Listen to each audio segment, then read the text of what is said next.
दोस्तों आज हम भारत की प्रमुख नदियों के बारे में बताएंगे। कल भी बताए थे 10 नदियों के बारे में और उससे आगे की आज नदियों के बारे में। इधर नदी होगी, नदी का नाम, उद्गम स्थल और संगम और लंबाई, कहाँ से निकलती है, कहाँ जाके मिलती है और उसकी लंबाई कितनी है।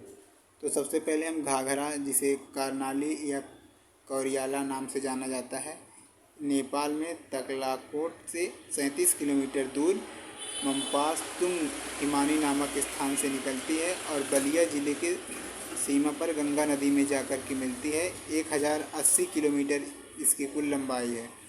फिर गंडक आती है, इसे मैदानी भाग में नारायणी नाम से जाना जाता है।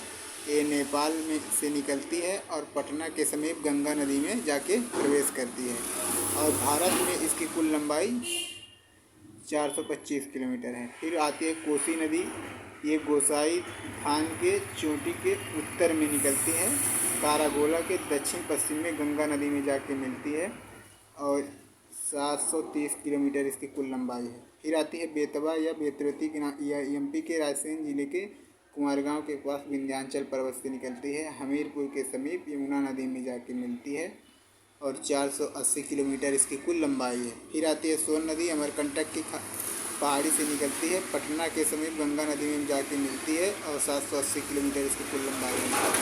फिर ब्रह्मपुत्र नदी आती है, ये तिब्बत में मानसरोवर झील से 80 किलोमीटर दूर चेमहुंगडुंग हिमानी नामक स्थान से निकलती है, बंगाल की खाड़ी में जाके मिलती है। 2900 कुल लंबाई है और भारत में 916 किलोमीटर इसकी लंबाई है। नर्मदा नदी आती है अमरकंटक नामक स्थान से, विंध्याचल पर्वत की श्रेणियों से निकलती है, खंबात की खाड़ी में जाके मिलती है। 1312 किलोमीटर इसकी कुल लंबाई है। फिर आती है ताप्ती नदी, ये मध्य प्रदेश के बैतूल जिले से मुल्ताई नगर के से निकलती है और सूरत के निकट खंबात की खाड़ी में जाके मिलती है।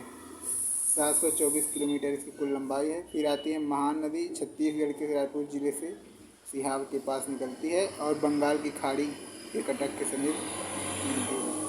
815 किलोमीटर इसकी कुल लंबाई है। फिर आती है क्षिप्रा नदी, जो इंदौर, मध्य प्रदेश के इंदौर जिले के काकाबरड़ी नामक पहाड़ी से निकलती है, चंबल नदी में जाके मिलती है। 560 किलोमीटर इसकी कुल लंबाई है। धन्यवाद दोस्तों, आज की वीडियो में इतना ही। नेक्स्ट अगला बताएंगे।